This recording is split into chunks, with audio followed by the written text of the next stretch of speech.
नमस्कार, आज का एजेंडा में आपका स्वागत है। मैं हूं आपके साथ निधि श्रीवास्तव। सबसे पहले आपको बता देते हैं आज की हेडलाइंस।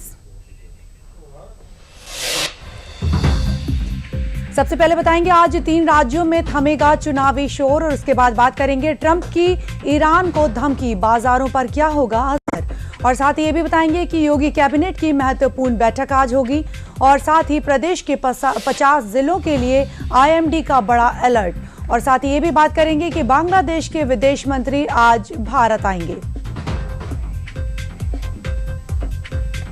और अब समाचारों का रुख करते हैं विस्तार से। आज का एजेंडा की शुरुआत करते हैं 3 राज्यों में थमने वाले चुनावी प्रचार से। दरअसल देश के भीतर इस वक्त केरलम, असम, पुडुचेरी, पश्चिम बंगाल और तमिलनाडु यानी 5 राज्यों में होने वाले विधानसभा चुनाव के लिए चुनाव प्रचार अपने चरम पर है। लेकिन आज यानी मंगलवार को इन 5 राज्यों में से 3 राज्यों असम, केरल और पुडुचेरी में चुनाव प्रचार थम जाएगा। यानी इन राज्यों में आज चुनाव प्रचार का अंतिम दिन है। ऐसे में 3 राज्यों में आज कई दिग्गज नेताओं की रैलियां भी संभावित हैं। इस बीच आज असम में केंद्रीय गृह मंत्री अमित शाह की 3 चुनावी रैलियां हैं। पाथरकांडी और हैलाकांडी विधानसभा क्षेत्र में अलग अलग जनसभाएं करेंगे अमित शाह। और ये भी आपको बता दें कि इन राज्यों में 9 अप्रैल को वोट डाले जाएंगे। चुनावी नतीजे जो हैं वो 4 मई को आएंगे। आपको बता दें कि आज 3 राज्यों में थमेगा चुनावी शोर। असम, केरल और साथ ही पुडुचेरी, इन तीनों राज्यों में आज से जो चुनावी प्रचार है उसका अंतिम दिन है। असम में एनडीए की सरकार है, और साथ ही आपको ये भी बता दें कि असम एनडीए में भाजपा, AGP और UPPL दल शामिल हैं। और इसके साथ ही असम सम्मिलित मोर्चा में कांग्रेस और अन्य क्षेत्रीय दल शामिल हैं। वहीं केरलम की बात करें तो LDF, UDF और NDA के बीच त्रिकोणीय मुकाबला होना है। पुडुचेरी में भी चुनावी माहौल काफी गर्म है। बता दें कि पुडुचेरी एक छोटा राज्य है और तीनों ही राज्यों में एक ही चरण में 9 अप्रैल को मतदान होने हैं। आपको ये भी बताते चलें कि असम, केरलम और पुडुचेरी में चुनाव प्रचार के अंतिम दिन यानी कि आज सभी प्रमुख पार्टियां अपनी पूरी ताकत झोंक देंगी। ऐसे में ये भी जान लेते हैं कि यहां सरकार बनाने के लिए राजनीतिक पार्टियों को किस जादुई नंबर के आंकड़े पार करने की आवश्यकता होगी। असम, केरलम, पुडुचेरी में कौन करेगा कमाल, इसके बारे में बता दें कि असम में 126 विधानसभा सीटें हैं और सरकार बनाने के लिए जो मैजिक नंबर चाहिए वो है 54। जी हाँ, और इसके साथ ही केरलम में विधानसभा की 140 सीटें हैं। सरकार बनाने के लिए 71 सीटों के जादुई आंकड़े की आवश्यकता होगी। और इसी के साथ पुडुचेरी की बात करें तो कुल 30 विधानसभा सीटें हैं और सरकार बनाने के लिए जादुई आंकड़ा जो है वो 16 है। आप देख सकते हैं कि जो 3 राज्य हैं इनके जादुई नंबर जो हमने आपको बताया कि इन नंबर्स पर अगर कोई जीतता है तो उसी की सत्ता बरकरार होगी। और साथ ही असम, केरलम, पुडुचेरी में आज चुनावी का जो माहौल है, प्रचार है, वो समाप्त हो जाएगा और आज के 48 घंटों के भीतर मतदान होने हैं। इसलिए जो आज से शांति का माहौल इन राज्यों में छाया रहेगा। और इस खबर पर अधिक जानकारी के लिए हमारे साथ जुड़े हुए हैं हमारे संवाददाता अमरेंद्र गुप्ता जी। आइए इनसे जान लेते हैं। अमरेंद्र जी, स्वागत है आपका। अमरेंद्र जी, आज असम, केरलम और पुडुचेरी में चुनाव प्रचार का जो अंतिम दिन है, तो किस तरह का राजनीतिक जो माहौल है वो देखने को मिल रहा है इन राज्यों में? देखिए, मैं आपको बता दूं कि आज चुनाव प्रचार का आखिरी दिन है और इन 5 राज्यों में से जो 3 राज्य हैं जिसमें असम, केरलम और पुडुचेरी, वहां पर सभी पार्टियों ने चुनाव प्रचार में पूरी ताकत लगा दी है। जनता के बीच में जाकर संवाद कर रहे हैं और इस चुनाव प्रचार में जो सबसे बड़े एनडीए और बीजेपी के जो स्टार प्रचारक हैं, प्रधानमंत्री नरेंद्र मोदी, उनकी 3 रैलियां आपने आसाम में कल देखी, जिसमें बारपेटा, होजई और डिब्रूगढ़, जहां पर मैं हूं, वहां पर 3 रैलियां हुई और इसमें वो तमाम मुद्दे जनता के बीच में उन्होंने रखे कि किस तरह से 10 साल पहले से जब कांग्रेस की सरकारें थी तब किस तरह का डेवलपमेंट था और किस तरह से ऊपरी आसाम और जो मिडिल और निचले आसाम में बांट कर जो है विकास कार्य किए जाते थे, सोचकर वोट बैंक के लिए विकास कार्य किए जाते थे। लेकिन एनडीए की सरकार में किस तरह से नॉर्थ ईस्ट, खासकर पूरे नॉर्थ ईस्ट और आसाम में किस तरह से विकास की डेवलपमेंट योजनाएं हुई है, कनेक्टिविटी बढ़ी है, लोगों को स्वावलंबन किया गया है, महिलाएं सशक्त हुई है, ये सारे मुद्दे। और आज देखिए कि आज गृह मंत्री अमित शाह की रैली आसाम में है, वहीं पूर्व केंद्रीय मंत्री स्मृति ईरानी भी आसाम के कई इलाकों में चुनावी प्रचार कर रही हैं और लगातार लोगों से जनता के बीच में जाकर संवाद कर रही हैं, आशीर्वाद मांग रहे हैं। लेकिन वही अगर बात करें कांग्रेस, तो कांग्रेस भी पूरी तरह से चुनाव प्रचार में लगी हुई है। और आसाम की अगर बात करें तो जोरहाट जो है एक बहुत इंपॉर्टेंट सीट है, जहां पर गौरव गोगोई का मुकाबला बीजेपी के 5 बार के विधायक जो है गोस्वामी से है। लेकिन यहाँ पर सबसे बड़ा सवाल है कांग्रेस के लिए जीत पाना, और मुश्किल इसलिए भी है कि अगर आपने देखा होगा पिछली बार कांग्रेस अलायंस में बदरुद्दीन अजमल की जो पार्टी थी AIUDF, उसके साथ अलायंस था। और जो मिडिल आसाम है जिसमें धुबरी और बरपेटा वाला इलाका है, वहां पर बदरुद्दीन अजमल की जो पार्टी है वो मुस्लिम बाहुल क्षेत्रों में खासा इफेक्ट रखती है, 30 सीटें प्रभावित करती हैं। तो ऐसे में आसाम का गणित जो है इस समय कांग्रेस अलायंस के लिए इसलिए भी टफ हो जाता है क्योंकि इस बार वो अपने आप में इंडिविजुअल लड़ रहे हैं। और एनडीए जहां यहाँ पर बहुत मजबूत स्थिति में नजर आ रहा है। एनडीए में एक तरफ जहां हेमंता विश्व शर्मा सीएम का पॉपुलर फेस है, उसके अलावा टी बगान वाला जो इशू है उसको बहुत अच्छी तरह से केंद्र सरकार और स्टेट की गवर्नमेंट ने टैकल किया। इसके अलावा अगर मिडिल क्लास वोटर्स हैं, महिलाएं हैं, वो टर्निंग पॉइंट है आसाम के लिए। तो आसाम में कहीं ना कहीं एनडीए का जो परिणाम है वो दिख रहा है।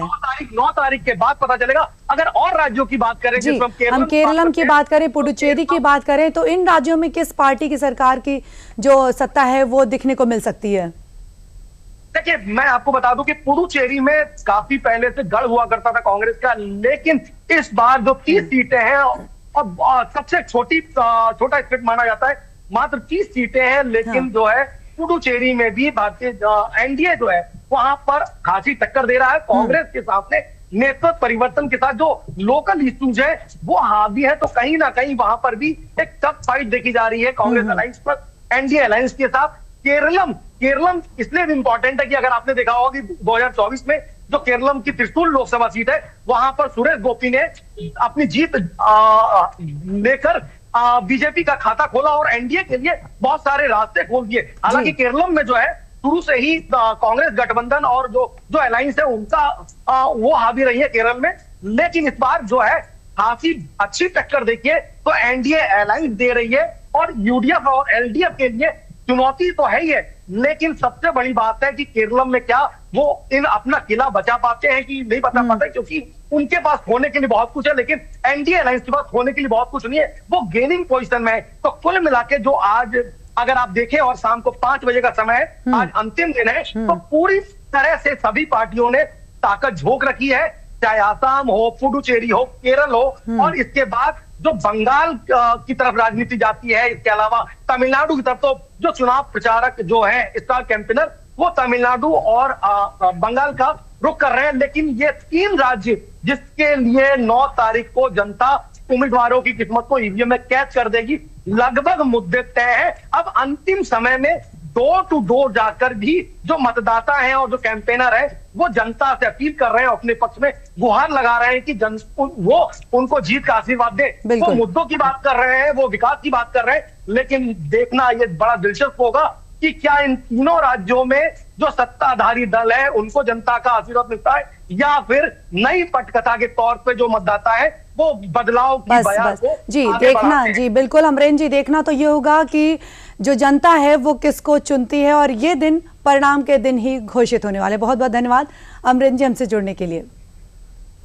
और आइए आज का एजेंडा में बात करते हैं मिडिल ईस्ट में जारी युद्ध की, जहां अमेरिका, इजराइल और ईरान के बीच भीषण जंग जारी है जो कि थमने का नाम नहीं ले रही है। इस बीच अमेरिकी राष्ट्रपति डोनाल्ड ट्रंप ने युद्ध को लेकर ऐसी धमकी दे दी है कि जिससे पूरी दुनिया भर में हड़कंप मच गया है।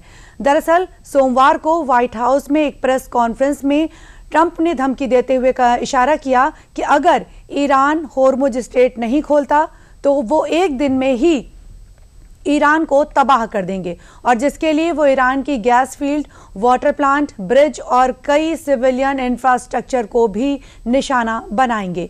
आपको बता दें कि ट्रंप का सख्त बयान आया है सामने।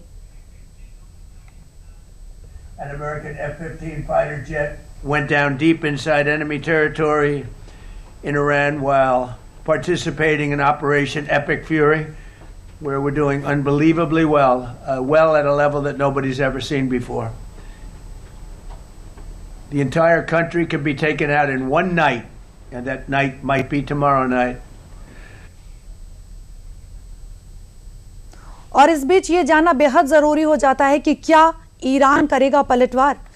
दरअसल ट्रंप ने ईरान को एक बार फिर धमकी देते हुए स्ट्रेट ऑफ होर्मुज खोलने की चेतावनी दी है। तो वहीं ईरान भी धमकी दे रहा है कि अगर अमेरिका कोई भी हमला करेगा तो अंजाम बुरा होगा। जी हां, ईरान ने बॉब अल मंडेब को बंद करने की धमकी दे दी है और अब ऐसे में स्ट्रेट ऑफ होर्मुज और बॉब अल मंडेब जैसे प्रमुख अंतर्राष्ट्रीय व्यापारिक मार्ग प्रभावित होंगे।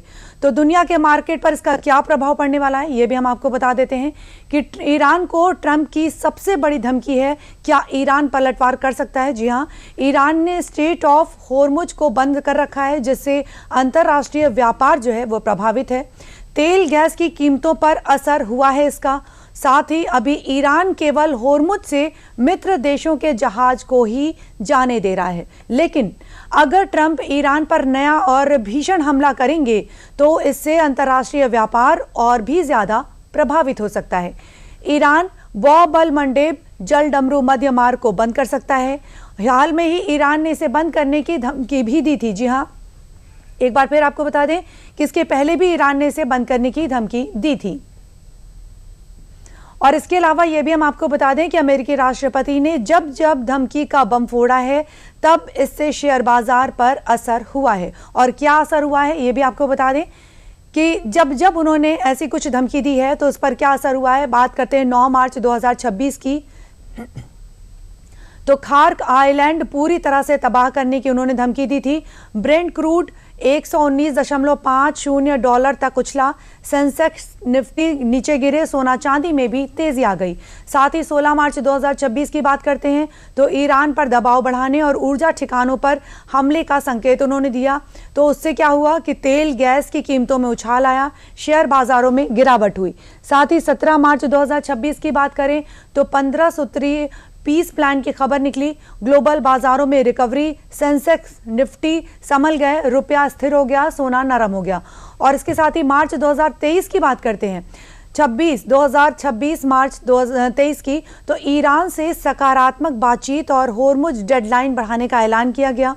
तो इससे क्या हुआ कि तेल में तेजी थम गई, शेयर बाजारों में सुधार हुआ, निवेशकों को जो राहत मिली। और 30 मार्च 2026 की बात करें तो ईरान के ऊर्जा ढांचे को नेस्तो नाबूद करने की धमकी मिली। ब्रेंट क्रूड 118.43 डॉलर बाजारों में गिरावट देखने को मिली। 31 मार्च 2026 2-3 हफ्तों में सैन्य ऑपरेशन खत्म करने के संकेत, यानी कि वॉल स्ट्रीट में तेजी और एशियाई बाजार उछले, निवेशकों का भरोसा लौट आया। अब बात करते हैं 1 अप्रैल 2026 की, तो सभी विकल्प खुले हैं। बाजार में अनिश्चितता, तेल में हल्की तेजी और निवेशक सतर्क। 3 अप्रैल 2026 निर्णायक कार्रवाई, हल्की गिरावट, बाजार दबाव में, सोने में मजबूती देखने को ली। 5 अप्रैल की बात करें तो बड़ी सैन्य और आर्थिक घोषणा की गई। आज शेयर बाजार खुलने पर बाजारों पर दबाव की आशंका है।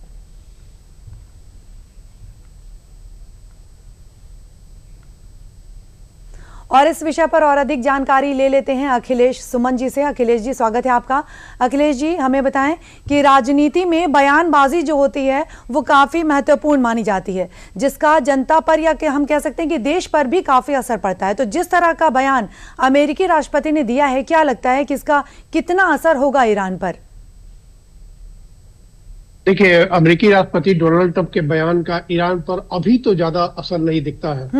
ईरान ने भी एक पूरी तरह से कठोर एक स्टैंड लिया हुआ है और उनका कहना है कि जो भी बातचीत होगी वो बातचीत होगी कि हॉर्मुज स्ट्रेट को एक तरीके से वो चाहते हैं कि उनको अधिकार दे दिया जाए। उन्होंने $2 मिलियन की बात कही कि $2 मिलियन हॉर्मुज स्ट्रेट में जो जहाज जाएंगे उनसे लेना है उनको। इस बात को वैधानिकता दी जानी चाहिए। दूसरी जो उन्होंने बात की है कि कोई अस्थायी युद्ध विराम नहीं, बल्कि पूरी तरह से युद्ध विराम हो, पूरी तरह से कोई युद्ध न होने की गारंटी दी जाए। और तीसरी बात जो उन्होंने कही है कि अमेरिका जो है उनको सिक्योरिटी भी गारंटी दे।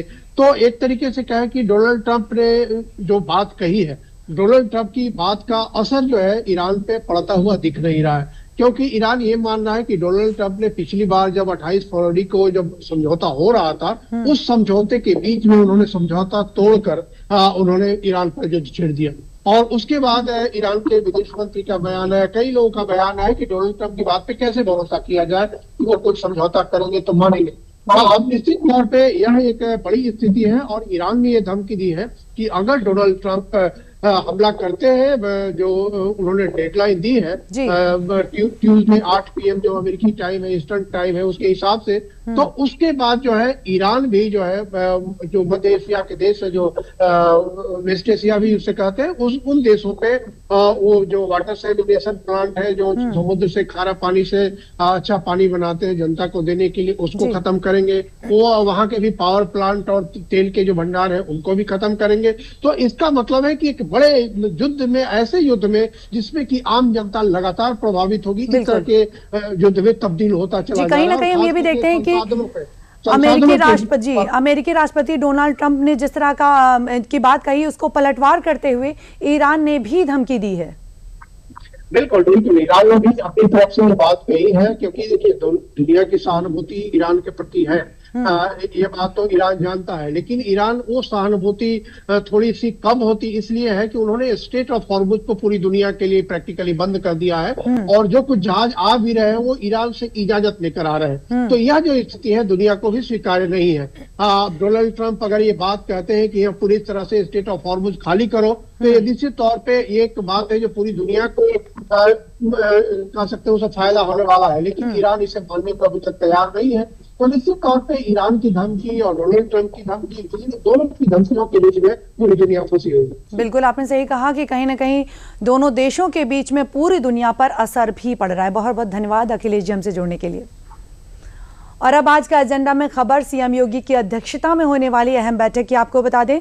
दरअसल आज मुख्यमंत्री योगी आदित्यनाथ की अध्यक्षता में यानी मंगलवार को लोक भवन में कैबिनेट की अहम बैठक होगी। इसमें करीब 1 दर्जन से अधिक प्रस्तावों को स्वीकृति भी मिलने की संभावना है, जिसमें सबसे अहम प्रस्ताव बेसिक शिक्षा विभाग का है, जिसमें प्रदेश के शिक्षा मित्रों का मानदेय बढ़ाने पर विचार किया जाएगा। शिक्षा मित्रों को वर्तमान में 10,000 रुपए मिलते हैं, जिन्हें बढ़ाकर 18,000 रुपए करने की स्वीकृति दी जा सकती है। योगी कैबिनेट की एक बैठक आज होनी है और उनकी अध्यक्षता में कुछ जो अहम मुद्दे हैं उन पर भी फैसला होने की संभावना है। और आपको बता दें कि सीएम योगी की अध्यक्षता में होने वाली बैठक में कई प्रस्ताव पास होंगे। शिक्षा मित्रों का मानदेय बढ़ाने की उम्मीद की जा रही है और इसके साथ ही पीपीपी मॉडल पर रोडवेज बस स्टेशनों के सेकेंड फेज विकास के बोली को मंजूरी भी मिलने की संभावना है। और इसके साथ आपको ये भी बता दें कि दूसरा अहम प्रस्ताव अवस्थापना और औद्योगिक विकास के से जुड़ा हुआ है। इसके तहत निःशुल्क टैबलेट भी वितरित किए जाएंगे। और इसके साथ ही ये भी बता दें कि अंतिम बिड अभिलेख पर कैबिनेट की स्वीकृति ली जाएगी। योजना के तहत युवाओं को 25 लाख टैबलेट भी वितरित किए जाएंगे। ये कुछ मुद्दे जिन पर आज बैठक होनी है और इस अहम बैठक में कुछ मुद्दे भी हैं जिन पर प्रस्ताव शामिल हैं। और इसके साथ ये भी बता दें कि किन प्रस्तावों पर जो मंजूरी है वो मिल सकती है। तो शिक्षा मित्रों का जो मानदेय है वो 10,000 रुपए से बढ़ाकर 18,000 रुपए तक बढ़ाने पर मुहर लग सकती है। साथ ही जो समाज कल्याणकारी योजनाएं हैं उन पर भी मुहर लग सकती है। तो कहीं ना कहीं हम इसे देख सकते हैं कि एक के बाद एक जिस तरह की जो भी योगी कैबिनेट की अध्यक्षता में जो बैठकें होती हैं, ये प्रदेश के लिए और प्रदेशवासियों के लिए एक बड़ी ही अहम मानी जाती हैं और विकास के अवसर भी लेकर आती हैं। तो एक बार फिर आज लोक भवन में योगी कैबिनेट की बैठक होनी है, जिनमें कुछ जो अहम मुद्दे हैं उन पर चर्चा होनी है और प्रस्तावों को भी पारित करने की संभावना जताई जा रही है। उसके तहत निःशुल्क टैबलेट वितरण के भी किए जाएंगे और 25 लाख जो टैबलेट हैं वो भी वितरित किए जाएंगे। सीएम योगी करेंगे अध्यक्षता की बैठक और बैठक की अध्यक्षता और शिक्षा मंत्रियों को 10,000 से जो मानदेय है वो बढ़ाकर 18,000 किए जाने की मंजूरी है। दूसरा अहम प्रस्ताव अवस्थापना और औद्योगिक विकास विभाग का है, जिसके अंतर्गत निःशुल्क टैबलेट वितरित किए जाएंगे। और इस विषय पर अधिक जानकारी के लिए हमारे साथ जुड़े हैं हमारे संवाददाता अभिषेक मणि त्रिपाठी जी। अभिषेक जी, स्वागत है आपका। अभिषेक जी, हमें बताएं कि आज सीएम योगी की अध्यक्षता में यूपी कैबिनेट की महत्वपूर्ण बैठक होने वाली है। किन मुद्दों पर चर्चा संभव है? जी बिल्कुल, देखिए सबसे पहले बताना चाहते हैं आपको कि समय समय पर ऐसी कैबिनेट बैठक होती रहती है ताकि जो है प्रदेश में जो प्रदेश की बढ़ोतरी को लेकर उसको तमाम जो है कार्यों को लेकर समीक्षा होती है और तमाम ऐसे महत्वपूर्ण प्रस्ताव होते हैं जो इस कैबिनेट में पास होते हैं। आज का कैबिनेट बैठक इसलिए भी महत्वपूर्ण है कि आगामी जो है विधानसभा चुनाव भी हैं, उसको लेकर भारी भरकम बजट का एक जो अनुमान लगाया जा रहा है इस कैबिनेट में होगा, क्योंकि 25 लाख जो है शिक्षा मित्र और अनुदेशकों की बात हो रही है, उनके मानदेय बढ़ाने की बात हो रही है, लैपटॉप देने की बात हो रही है, खास करके डिजिटलाइजेशन की तरफ ज़्यादा जोर दिया जा रहा है कि जो युवा हैं जो स्नातक की पढ़ाई किए हैं या उच्च शिक्षा की पढ़ाई किए हैं, ऐसे युवाओं को जो है लैपटॉप का वितरण किया जाएगा ताकि जो डिजिटलाइजेशन की बात होती है, प्रधानमंत्री नरेंद्र मोदी डिजिटल युग की जो बात करते हैं उसको लेकर कहीं ना कहीं अब उत्तर प्रदेश में जो है बड़े पैमाने पर काम होने जा रहा है, क्योंकि लगातार जो है जो बात कही जाती है कि डिजिटल युग की जो बात कही जाती है उसको लेकर अब योगी सरकार जो धरातल पर उतर रही है। इसी क्रम में जो है लगभग 25 लाख लैपटॉप जो हैं जो बांटे जाएंगे जो युवा हैं उनको। तो लगातार अगर बात करें शिक्षा मित्र और अनुदेशकों की बात हो, उनके मानदेय की जो एक लंबे समय से मांग चल रही थी उसको भी बढ़ाया जाएगा। अगर बात करें तो साथ ही साथ परिवहन विभाग के जो आधुनिकीकरण की बात हो रही थी, पीपीपी मॉडल पे जो है जितने जो रोडवेज बसें हैं, रोड बस स्टैंड्स हैं, उनको जो है मॉडर्नाइज किया जाएगा। तो तमाम ऐसे बड़े प्रस्ताव हैं जो पास होंगे, चाहे औद्योगिक विकास की बात करें, चाहे उद्योग की बात करें, चाहे वो एक्सप्रेसवे की बात करें, तो तमाम ऐसे बड़े प्रस्ताव आज मुहर लग सकती है। जी, ये कुछ मुद्दे हैं जिन पर आज योगी कैबिनेट बैठक में बातें होंगी। अभिषेक जी कहीं भी जाइएगा मत, हमसे जुड़े रहिएगा, अगली खबर पर भी हम आपसे बातें करेंगे। और अब आज का एजेंडा में खबर मौसम की आपको बता दें कि प्रदेश की मौसम ने आज सुबह से एक बार फिर बड़ी करवट ली है। जी हां, आज सुबह से ही नोएडा, गाजियाबाद, मेरठ समेत प्रदेश के कई जिलों में काले बादल छाए हुए हैं। कई जगहों पर बादल की तेज गड़गड़ाहट भी हो रही है तो कहीं बारिश भी देखने को मिल रही है। और इसके अलावा आज प्रदेश के अधिकांश जिलों में आंधी, बारिश और बिजली गिरने का खतरा भी तेजी से बढ़ गया है। बता दें कि मौसम विभाग के मुताबिक अगले 48 घंटे पश्चिमी और पूर्वी दोनों संभागों के लिए भारी हो सकते हैं। प्रदेश भर में आज तेज आंधी के साथ बारिश, बिजली गिरने और ओलावृष्टि की जो संभावनाएं हैं वो जताई जा रही हैं।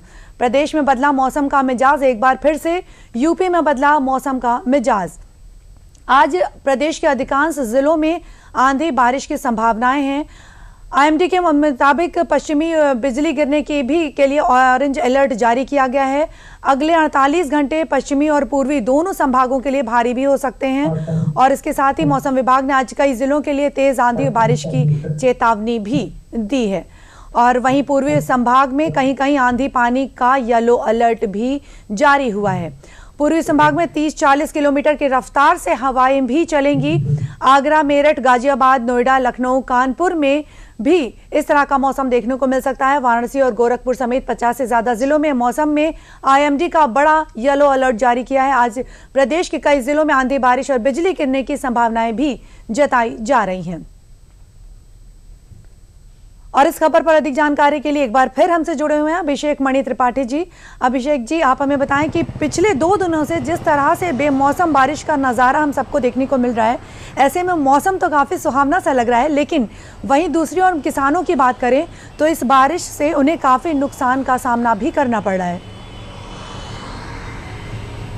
जी बिल्कुल, अगर बात करें तो लगातार जो मौसम विभाग अलर्ट जारी कर रहा है, लेकिन अगर हम बात करें थोड़ा सा पीछे जाते हैं, अप्रैल के एंड से अगर बात करें तो और मार्च एंड से बात करें अप्रैल तक की, तो लगातार देखिए मौसम में एक बहुत ज़्यादा बदलाव देखने को मिल रहा है। लगातार अगर पश्चिमी उत्तर प्रदेश की बात करें, चाहे पूर्वी उत्तर प्रदेश की बात करें, तो लगातार जो है बारिश, बिजली गिरने की तमाम ऐसी घटनाएं हो रही हैं। तमाम लोगों की इसमें मौतें भी हो चुकी है। लगातार सरकार उनको मुआवजा भी दे रही है, उस पर काम भी करी, लेकिन जो लगातार क्लाइमेट चेंज की बात कही जाती है, लगातार मौसम विभाग जो अलर्ट दे रहा है, अभी कहीं ना कहीं उसमें कोई तरह का आराम देखने को नहीं मिल रहा है। जैसा कि आपने बताया कि लगातार मौसम विभाग अलर्ट दे रहा है। अभी फिर से जो है अगर बात करें, अगर पूर्वी उत्तर प्रदेश की बात करें, गोरखपुर की बात करें, वाराणसी की बात करें, तमाम ऐसे इलाके हैं जहां कल देर शाम से घने बादल छाए हुए हैं, मौसम काफी खराब है और जिसको लेकर लगातार चेतावनी भी दी जा रही है। वहीं अगर बात करें पश्चिमी उत्तर प्रदेश की बात करें तो वहां भी स्थिति बड़ी बेहद चिंताजनक बनी हुई है, क्योंकि ये समय ऐसा है कि इसमें रबी की फसल के गेहूं की बात करें, गेहूं तैयार है, उसको काटने का समय। ऐसे में इस तरह का मौसम लगातार ओला गिरना, बिजली गिरने से तमाम जो है फसलें हैं वो प्रभावित हो रही हैं। लगातार किसानों के लिए एक बड़ा संकट बना हुआ है, जिसको लेकर लगातार अलर्ट भी जारी किए जा रहे हैं। लेकिन अगर बात करें तो अभी आने वाले कुछ दिनों तक ऐसी स्थिति बनी रहेगी। जी जी, बहुत बहुत धन्यवाद अभिषेक जी हमसे जुड़ने के लिए और तमाम जानकारियां साझा करने के लिए।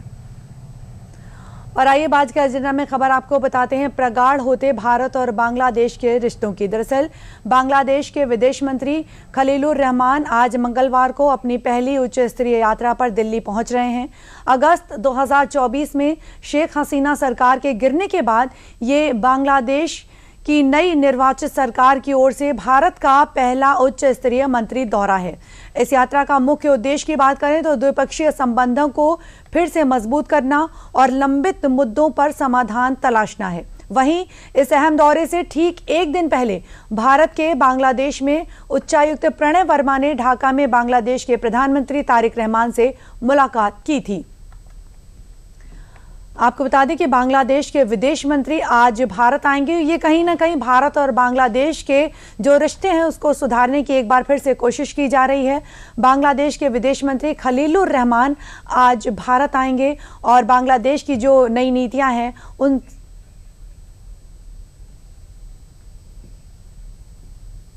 और इस विषय पर संजय गुप्ता जी हमारे साथ जुड़े हुए हैं और विदेशी मामलों के जानकार हैं। संजय जी, स्वागत है आपका। संजय जी, बांग्लादेश के विदेश मंत्री की भारत यात्रा किन मायनों में इसको खास माना जा सकता है और किन किन लोगों से मुलाकात करेंगे खलीलुर रहमान?